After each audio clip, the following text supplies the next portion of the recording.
Welcome back. It is Monday, and you know what that means. That's Monday motivation. But for the month of April, we are focused on men, mind, body, the blueprint to well being. And that's why I decided to bring different guests into space who can bless us with some gems, some information. Focus this month is men, right? But of course, all these messages can resonate with you in some form of a way. And y'all know, as much as I love to be the messenger, I love to bring people who deliver messages as well. So, in this segment, we are talking about this theme that happens to all of us. And sometimes it arrives and knocks on your door. Sometimes it lives in your house with you, sleeps in your bed, uses the washroom when you use the washroom. And that is imposter syndrome, right?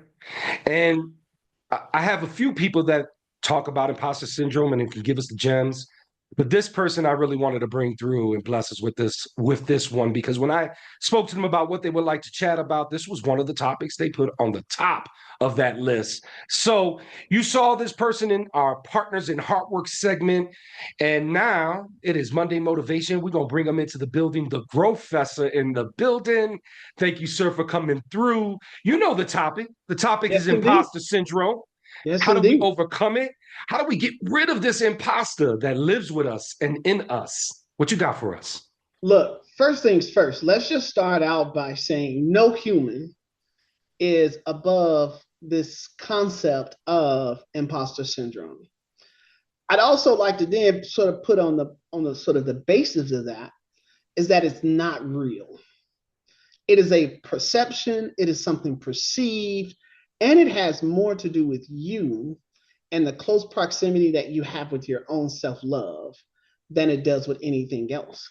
So if I think about what happens to most employees on Sundays, we get this dread of having to go to work on Monday. Well, I got to do Mm-hmm. these things, right?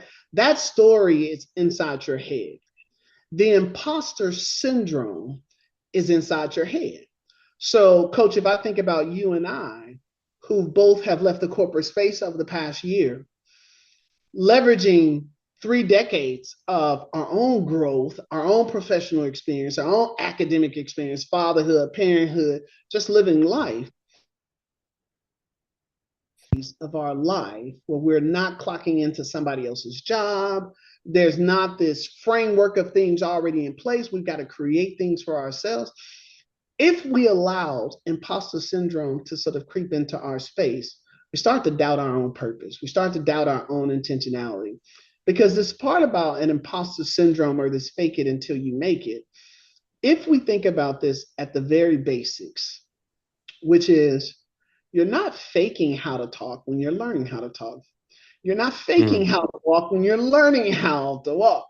Look, the difference between beginner stage and mastery is a bunch of stumbles along the way that continue to sort of give you that insight to say, hey, me stepping in this space didn't give me the results that I wanted. Let me explore what this is. It wasn't because you were faking anything, it's because you were going through something for the first time. And I think we need to separate going through something for the first time and being an imposter. And I think we need to do this for two reasons. One, every single thing you do is actually a new experience. So I'm a That's right. father of six blended kids from age 5 to 23. Each kid doesn't get the same thing because they need different things. If I think about what I gave for my 4 year old that I didn't give to my 23-year-old, and I start thinking about myself as, am I being an imposter? I'm not thinking about this accurately. I'm not thinking about this with grace because with grace is that, well, my 4 year old definitely needs this because she's still learning all of these things. Where my 22-year-old, you've already got an established set of skills. And what's needed in that space is different. And so when I think about imposter syndrome, and particularly to that question that you have is how do we get it? For me, it's about deconditioning and excavating. And what do I Mm-hmm. mean by deconditioning? Society has told us that if you do go to college, you get good grades, you'll get a white picket fence, you'll get married, you'll have 2 kids, and you'll have a dog, and that you're not going to have Mm-hmm. issues in life. And that's just not true. Because for all of us, not only is every day new, but we all get filled with new data points every single day. And so being able to pause agnostic to all the data points, and Mm. realize, are you even helping yourself heal? Because when you start to sort of challenge yourself with imposter syndrome, that actual question you should have is, who's helping me heal? Because I need to be thinking about, what am I concerned about? Because if my Mm. imposter syndrome, is it driven by my own internal doubts? Well, if so, I got all the tools to unpack that. Mm. If my imposter syndrome is driven by the outside world and those expectations, well, the sovereignty of your existence also empowers you to let all of that go. So I would Mm. say and encourage anybody on this Monday, if you're feeling like, man, this ain't it, this ain't that, one, you should call the professor if you got the professor in your phone book. But without that piece, I want you to really sort of sit with yourself. And I Mm. want you to start to ask yourself a couple questions. Why do I feel like this? What data points am I using to sort of do Mm. this? Am I validating something that I'm afraid of, my own self? Or did I internalize something somebody else gave me that was not for me to internalize?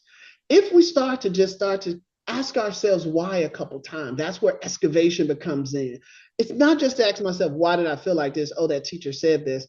The next question is, well, why did I respond the way that I respond to this teacher saying that? Was it about the teacher, my respect for the teacher, blah, blah, blah, blah? Yeah. Or was I already not loving myself and that person said something that validated that piece and I went down and I attached that? The purpose in asking yourselves why is for you to get that command of, why am I holding this negative thought? Why am I holding on to Mm. this trauma? Why am I holding on to this imposter syndrome? You name it. When you ask yourself, why are you holding on to it? One of the naturalest things possible that I think should come out of that is your own ownership of why Mm. you're holding it. Because the moment you realize, well, if I just stop holding this, if I just Yeah. let it go, again, I love to use this expression. Erica Badu got it right. If you don't let that bag go, if you don't empty some of this stuff out your bag, look, the bag is going to be heavy and it's going to weigh you down. Imposter syndrome is an unnecessary weight that we have internalized, false perceptions, false, all of this other stuff about the Mm. newness of which this thing is I'm doing. And I'm learning about myself as I'm going through this. I would say, and Mm. we had a powerful conversation earlier today about parenting. Yeah. There's, as a parent, you're going to feel imposter syndrome based on what the world told us. But if you actually took it away and you said to yourself, I'm learning how to be a parent with Mhm. the birth of this kid, which means we are learning together. Neither one of us are imposters. We're learning this journey together because, again, we don't know what our kids are going to have in them until they start to display it out, which means I don't know what you're going to need from me at 15 when you're born. So if I'm stressing about what I'm going to give you in my team, I'm stressing about the wrong thing because you're right here, right now on day zero. And right now on day zero, I can give you the best of what I have. And if the best of what I have has me stumbling, then I am learning through the stumbles when I am introspective to the experience to say Yeah. what resonated with me and what did not. So if you're dealing with imposter syndrome, ask yourself why. Why and what are you afraid of? Because if you're doing it for the first time, again, when you become president, there is no precursor preparation for it. You're in the role for the very first time and you just have to do it. And as you're doing it, give yourself grace to say, I'm going to learn and grow through this. I think the better words for imposter syndrome are learn, grow, wash, rinse, and repeat, because this is all that's Yeah. happening. And we see it when people are crawling, right? When you're Mm. crawling, you're trying, hey, can I make this step? I see everybody else is doing it. You're not an imposter. You just haven't done it. So you're trying to sort of get this step. If I take this step, will I fall and bump my head? Right? Mm. What is all of this other stuff? But when we think about this kid walking, all of the other stuff around that kid also comes into play.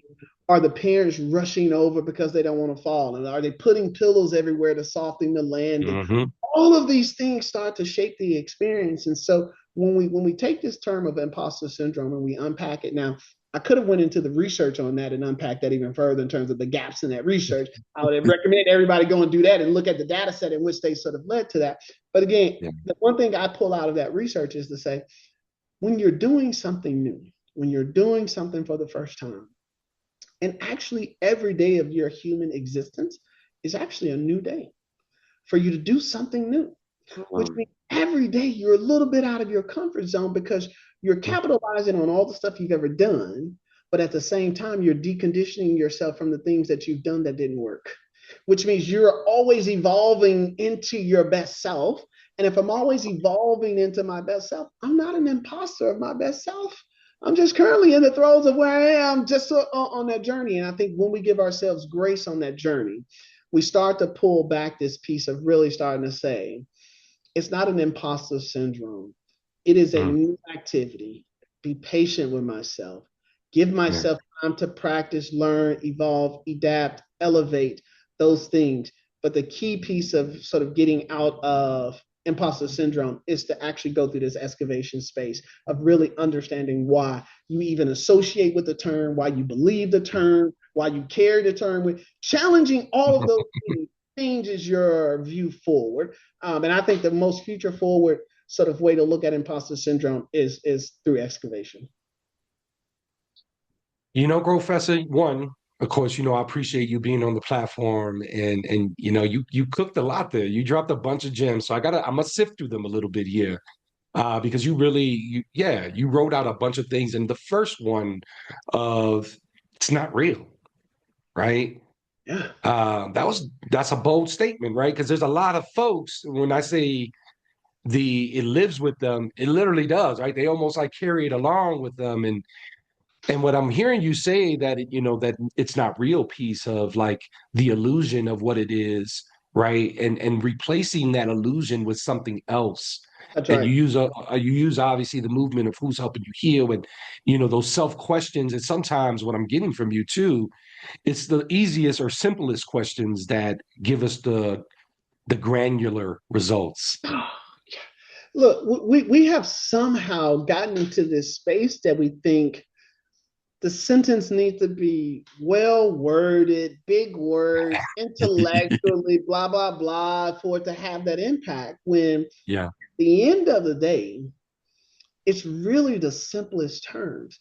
If we think about anything in life, you have to break it down to the basics to understand the fundamentals of it. And when you can Mhm. understand the fundamentals and the basics of it, it allows you to build differently.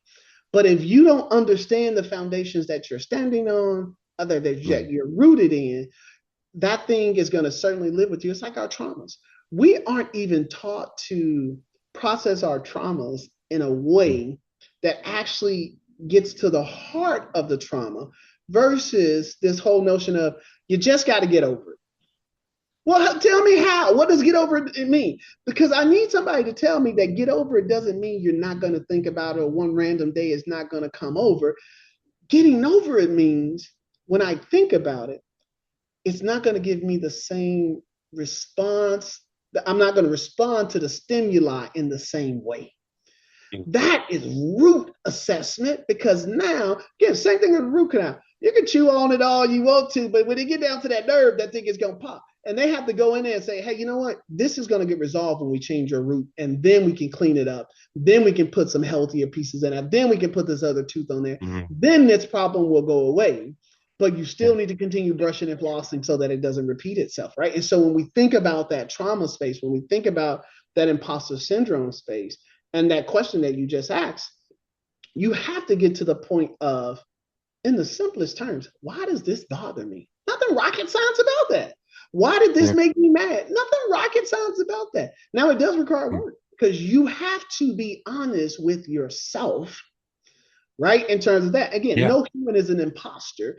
I'm never going to Mm. be Shaq size, right? So, yeah, I could put on a 7 foot suit and be like, okay, I'm trying to be Shaq. But again, that's me doing this in a costume format, but I'm not walking around here knowing that I'm not 7 foot tall. Now, at the Yeah. same time, if one of the reasons why I like Shaq is because Shaq is confident in himself and he loves who he is and he will bring out his silly side because he's like, well, this is me getting me. Mhm. If you see that part of Shaq, then you realize it's not about being 7 foot tall. It's about this space in here, and how do I keep it healthy and clean and operating at a level of awareness, of a level of awareness, such Yeah. that the wellness things that I bring into my space are making sure Mm. it's counterbalancing those trauma, those things that we're holding on to. And when I say counterbalance, I'm just saying there's a point Yeah. where you need to be living in your grace of all the good things, even as you Mm. recognize this thing is going less than ideal.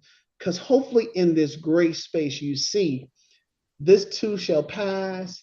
What can I do to make sure it passes? What can I do to make sure I'm Mm. not carrying it with me? Again, very, very simple questions that people love to sort of over engineer and act like they need to be some of this other stuff. When really, and interestingly enough, we learned this in school. The Yeah. questions we actually get away from are the who, what, when, where, why, and how. And you Yeah. can start anywhere with those. Why do I feel this way? How do I find myself in this situation? Yeah. Right? And Yeah.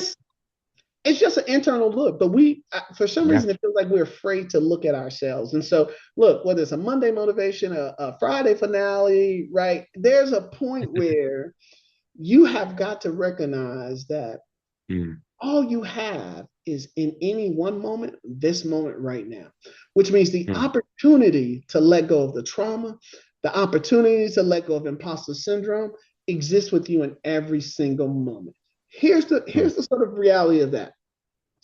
If I can carry it around with me in my mind rent free, well, certainly I can evict it for free too. That part. Yeah. And that's what we got to do. That's what I love about Who's Up When You Heal, because it's just asking you the question, what am I doing to help my own self heal? Because if I ain't doing nothing to help my own self heal, clearly I'm not thinking about who external to me could help me. Now, if I'm Yep. thinking about, okay, you know what, I'm struggling with something, and you know what, I've tried this, I've done this. Now I need to ask myself, who outside of myself can help me? Right? Mm. And again, that who's helping you heal is a really powerful question. And again, it's 4 words. Now, if you count the apostrophe S and you go 5 words, here is in there. Again, not rocket science, but Yeah. anybody can ask themselves this question For and sure. find that piece on the other side that helps them excavate whatever this experience we're getting into, because you have to Mm. sort of not respond to the stimuli. There are people who think about imposter syndrome and go, oh, I'm not confident in me, so I must be an imposter. You're not confident. Look, it's day two. I don't know why you Yeah. acting like this is day 30 on day two. Like, act like it's day two. God, tell me know what I know. I don't know all y'all names yet. I'm not about to be mad because I don't remember everybody's name from the blitz of names I got on day one. We got to learn how to give ourselves grace, because Mm. at no moment you're only singularly focused on anything, because you've got the complete influence of everything going on in your world. Yeah. You know, perception is a mother, right? I think as you, when you Mm-hmm. navigate perception, right, it can be, it's a pendulum. It can swing good, bad. Sometimes it can stay in the middle. And you know what I'm hearing from you, and kind of how I'm thinking about it, and the perception we hold, and instead of allowing the perception to navigate itself and be the driver, and you step back on the passenger mode, like, right, be the driver of that, That's right. and ask the easy questions of why, when, where. And I'm always about that. That's just some old Yeah. school Yeah, it is. learnings we took in as a younger generation of like why, when, where, Yeah. what's, right. Yeah.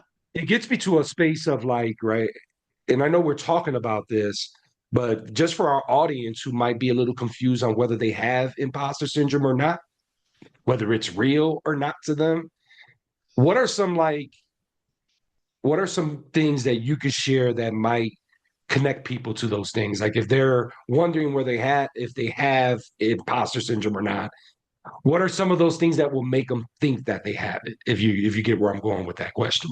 You know what? I think the simplest definition for imposter syndrome is really this space of doubting your own abilities and Mm. feeling like this thing that you sign up to do, you're not fully prepared to do it. So, again, one of the simplest things is that, again, if you think about it, the day you get married, while that wedding celebration, all that was a great, that does not prepare you for the work that you got to do to make this thing work. No. And actually, in that first day that you sort of in that first moment, same thing with parenthood. you have no clue of what it's all going to take. So if you get a new job, if you move to a new city, you got to look at it as, guys, this is day one. I am in a learning format. I'm learning about this place. This place is learning about me. This is the space where we got to give ourselves that time to breathe. Because what's interesting is that we get all the way up to, I got the credentials, I got the qualifications, I've gone through the interview process, I got the job, and now all of a sudden I'm feeling like an imposter. Wait a minute, you just went through 50, 11 things to confirm that this is yours. So now the thing you have to do is to say, I know what it takes to be me. I am capable of growing and evolving and elevating. So let me bring what I'm bringing to this table. And as I get that feedback, whether it's a perception, 360 feedback, whatever the case, here's a term that I'm starting to use a little bit more. Everything is insight. I actually don't like this sort of thing, perception is reality, because we have been conditioned to think because I perceive it so, it must be so. When that is a complete fallacy, people can see me and you over there chatting at the end of a corner and walking in our separate ways, and something happened, and then they'd be like, well, I saw them standing there at the corner, it must have been them too. Probably wasn't even talking about whatever it is y'all think you was not a part of the conversation. But yet the perception of seeing us talk is making you feel like, oh, I know what they was talking about. Guys, that is everything is insight. Hey, I saw Nairi and Coach Mr. Adams talking. Hey, maybe they know each other. Oh, you know what? Do I have a real concern? And if so, how about I think about approaching one of them to find out what it was? Now, they don't have any responsibility to respond back to me or answer the question. But instead of me going, my perception of this thing is the reality. If I thought about it differently and said, my perception of this is an insight, because my perception is shaped by my conditioning. Because and so now I got to fight with your conditioning because that's how you think about this, and this had nothing to do with, like, there's a space there when you're feeling like you're a fraud, when you are feeling like they hire me, so I need to hit this home run on the first.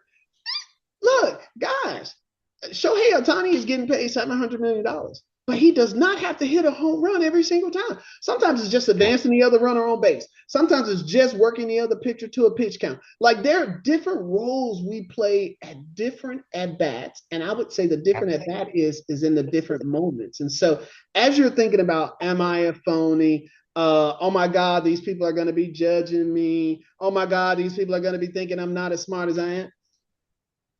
Two things. One, understand that you're carrying all of that in your head. Number two, you can also let it out of your head, because this is that space where I love myself, and in loving myself, I'm honest with myself to be able to say, well, I prepared for this. Now, again, I have this thing I like to say, out of 100 questions, if I go into a meeting and somebody says, oh, well, you didn't ask this one question, but I asked 65. Guys, I'm okay with asking 65 out of 66 questions. And I think we have to be able to sort of get to that point, but we go, this one thing. And now this one thing, and the reason why we have that is because we know that, or we have this experience that we're conditioned to, because they called out this one thing, they're going to hold this one thing over my head. Now, this is the difference between external and internal. Just because you hold it over my head, I don't have to act and move as if something is being held over my head. I'm only going to move in that way if I internalize it and wear this perception that you have as me as a reality, because it's you having this perception versus me knowing that this reality doesn't match. And I think this is where the excavation piece in, asking yourself who's healing, who's helping you heal. I think these are those spaces that when you are thinking about that imposter syndrome, because I don't think anybody has the same definition of imposter syndrome, but it certainly gets around this space of, no matter what the definition is, there's a difference between your internal and your external definition of where you're feeling like an imposter.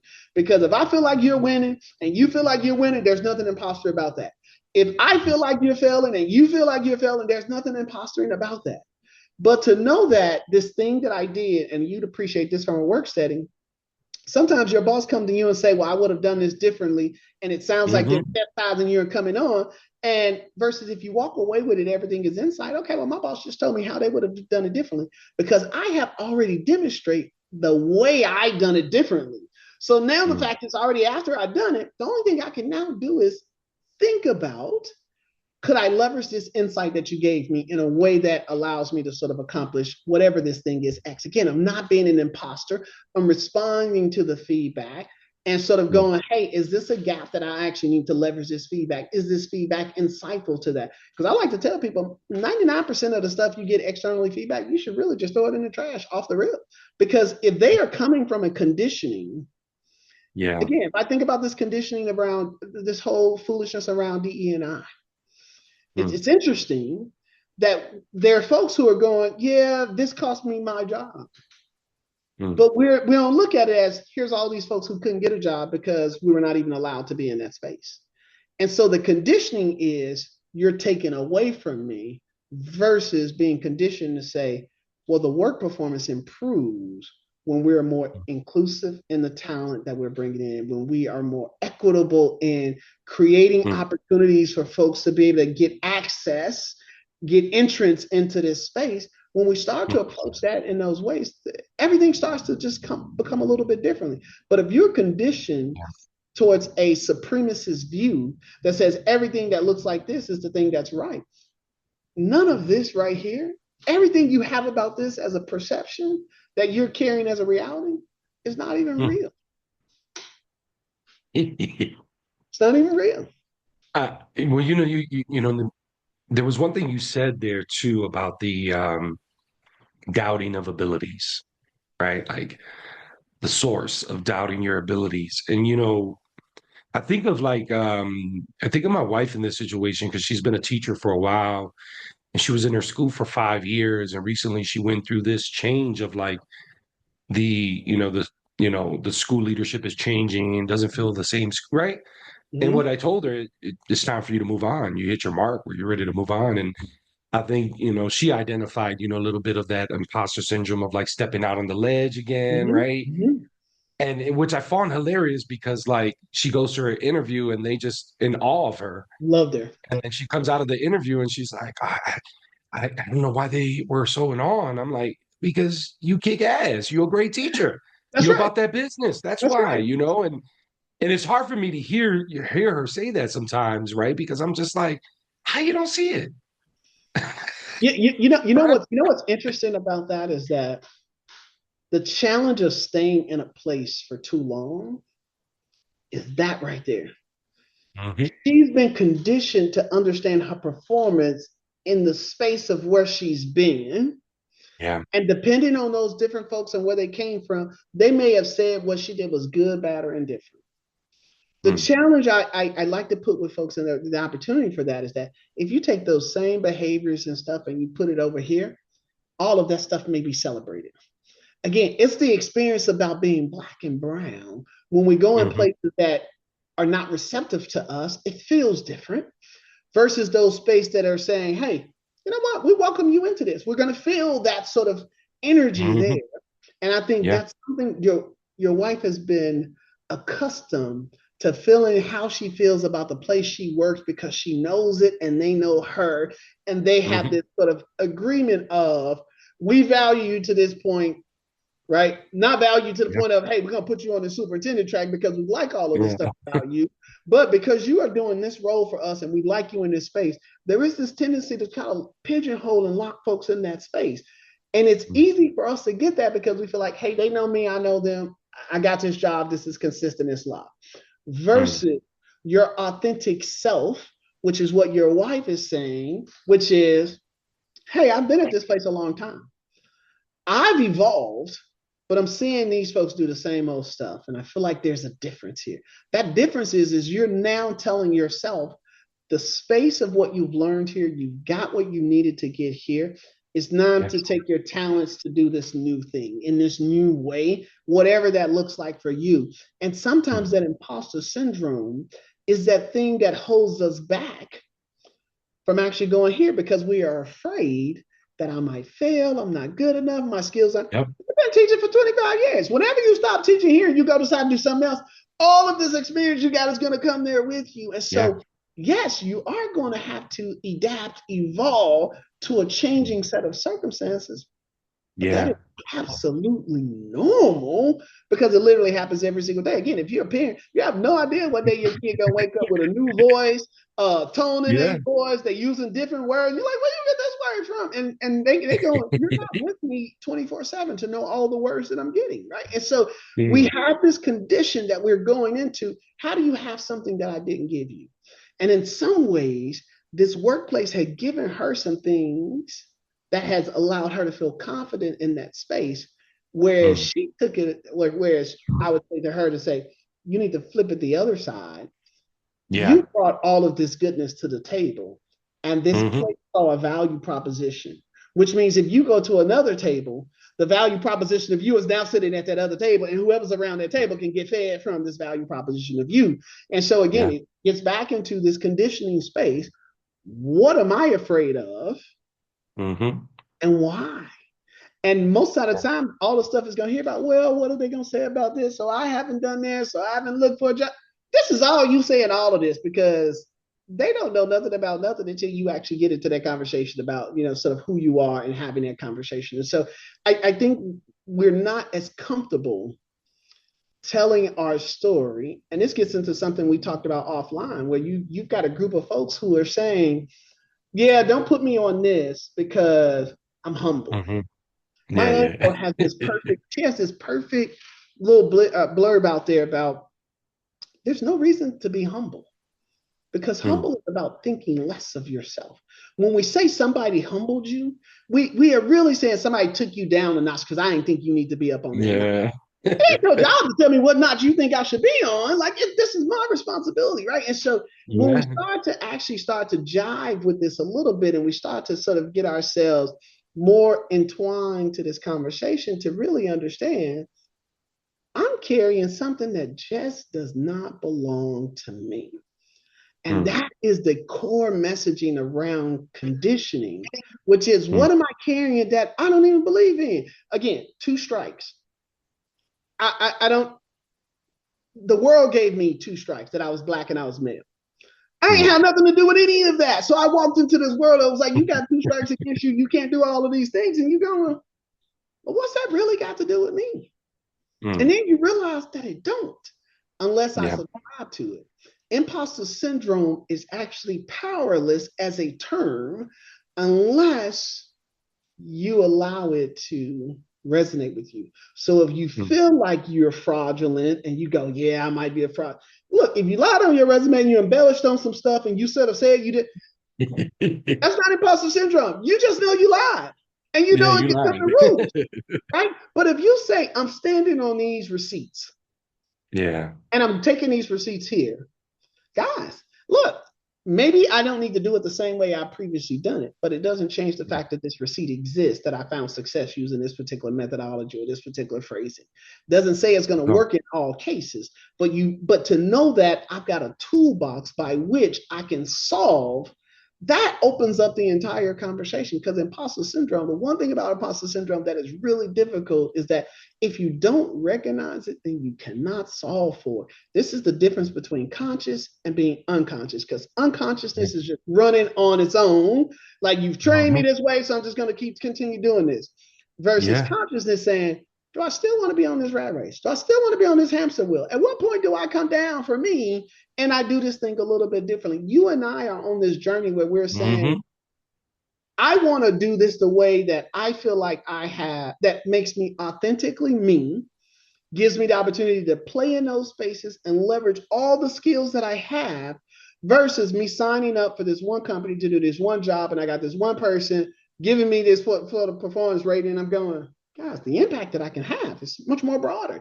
Doesn't mean I can't be successful there, but to be successful in this space that I've created, my authenticity to this is going to be much more natural than my authenticity of performing for somebody else's levels, right? We see this with Yeah. athletes all the time. And you're starting to see now where colleges are saying, like, look, you can bet on games all you want to, but don't give these kids a hard time. Like they played the game. You bet it the Yeah. way you bet it. Don't make it. They did not shoot this shot or miss that shot because they was thinking about you gonna lose. Look, we're conditioned to say, I lost this money and it was because of you, versus saying, I lost this money because I made a bet. Yeah. There's a difference there, right? And so I think as your wife, thinking about that, sort of coming back to that, she's got to be able to say, something in me is different and it's not resonating in the space where I'm at now. Let me Mm. explore where I find that resonation at. And it's Yeah. in that space you start to open up. But if you got imposter syndrome in your head, you're not going to ask yourself that question because you've already sold yourself on, I'm a fraud, I can't do this, I don't got this, I don't Yeah. got that, versus the whole of who you are right now in any moment works for somebody somewhere in some setting, and it's your responsibility to be you such that when that Mm. opportunity arises, you're simply just being you in that setting. Mm. You're dropping a lot of gems as usual, Grofessa, right? And I'm taking in your gems, right? I'm listening to what you're saying here, and I can't help but to feel that imposter syndrome is really I feel it's directly connected to our fear of Yes. rejection, denial, not meeting the mark that we put ourselves at, right? Keeping up with the Joneses, doing those different things that instill this fear in us.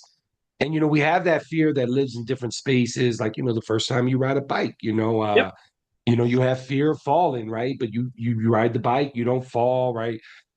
So there's the fear part, and then there's the mentality, the way we hold it, the way we maybe put it in like compartmentalize space of like letting it be the driver again, is what I was saying earlier, as opposed Yeah, to being the passenger or not even being in the vehicle with you. that's right. It's saying that we're at the end of our segment here, and part of the Monday motivation and us providing these great resources is also allowing the Grow Fester to give us the one-two tangible resource. As our listeners can walk away from this segment and be like, all right, the one-two tangible resources around imposter syndrome, whichever direction you want to go, what you got for us? I would say the first thing is if you recognize or if you find yourself associating with imposter syndrome, the first thing you need to do, the first tool is to get curious about the why. That's first and foremost. The second thing you have to do is you have to separate what you know about yourself from the things people have told you. Because you have to remember this thing about the person to person human interaction. Both of us are coming to the table with a conditioning. If I don't understand your conditioning, or if I can't see it, how do I know how to value this thing that you're saying and you're communicating to me? And so that is the purpose in asking why in that number one. The two go together because you need to ask why for yourself, but you also need to think about the information that you got and exploring that. Is this valid? Do I believe in it? Let me look at some other research around this, whatever that sort of space of curiosity. One of the Mm-hmm. beautiful things about healing, as you know, I actually think it's the thing that's not talked about enough, is showing up with self curiosity. We don't ask ourselves why. We tell ourselves, I've been like this my whole life. My daddy did it, my mama did it. I've always done it this way, blah, blah. This is just who I am. Without even, we will say those things without even having done the work of saying, do I even know why I come off that way? And we don't. And so if we don't do that work for ourselves, obviously what somebody else tells us can carry a different weight, a different value proposition than it actually should. So the two things are be curious and explore. Those two things have to go Mm-hmm. together because you've got to challenge these things that you have. And that's the thing we have the least amount of tools are. How do I challenge? Like, I love my church. How do I challenge the teachings that I've gotten in my church to sort of separate? Here's the elements I take in versus here's the ones that this doesn't really resonate. I don't have to throw out the whole church with the discrepancy. But if I Yeah. understand where the discrepancy is, I can be like, okay, well, this church is good, but this is that part of I don't fool with them on. But right here, I'm all Yeah. in on it, right? Same way with our family. Look, I got people in my family that I'm like, yeah, I'm not riding in no car with you. I will meet you there, but I'm not riding with you because the chance of you getting pulled over and there being some bullshit that I don't want to be associated. Again, I'm just aware. Yeah, you're my cousin. I love you. We gonna meet. We gonna break bread. We gonna do all this stuff. But I don't feel like I gotta ride with you just to get there, right? Because now I'm worried. I have a concern. If you get mad because I don't want to ride with you, that ain't about me. That's not about me. Right. And so this is that space where, again, you need to be curious with yourself and asking yourself that why. And then I think you need to start to explore other sets of information, data points to help you in your curiosity so that you can start to sift through those things that here's where sitting is really impactful, which is sitting with yourself to say, how does this resonate with me? If I say this, do I feel do I still feel uneasy? And if I'm still feeling uneasy, why? Right? The same thing should happen with fear. Why am I afraid of this thing? Oh, well, what's the likelihood of this thing coming real? Most of the times we're afraid of something that is nowhere near in the experience that it actually happened, but we brought it into the experience because of this thing. And so I think whether you're unpacking fear, or a type of fear, which is imposter syndrome is a type of fear, you have to do inner work to get around it because you've got to separate the experience of yourself from the external environment and how it's trying to drive you or shape you towards its conditioning versus you going and feeling like this is the most authentic thing for me. And I don't know about you, but well, actually, I'm going to say this different.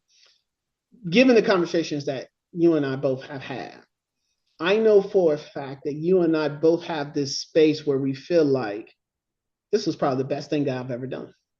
Yes, it's a bunch of unknowns out there, but I'm confident that me walking out of that space into this space was the thing that is going to further unlock my authenticity versus the things I have to repress in myself to maintain success in that sort of space. And so you and I have to do some work to get to that point because it's a hard thing to say, yeah, I'm going to walk away from these 6 figures and all these benefits and try to do this all on my own.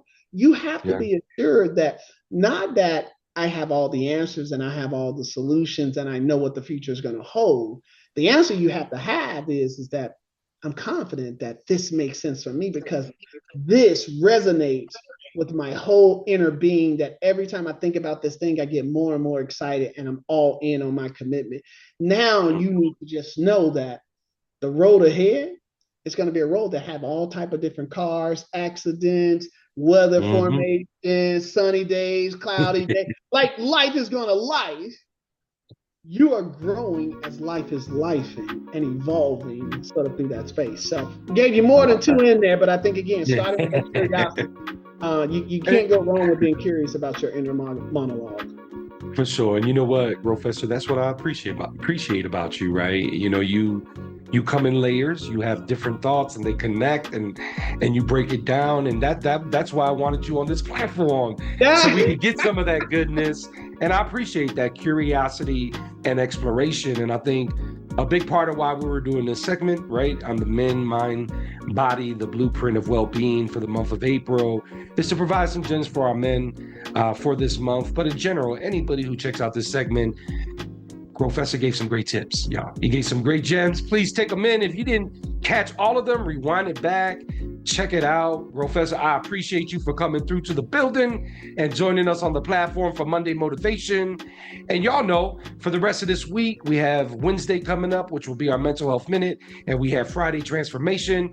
The different segments will be rolling out. So remember, take care of yourself because you are the star player, and you know what my last questions are. Who's helping you heal, y'all? Helping you heal. Peace. Peace.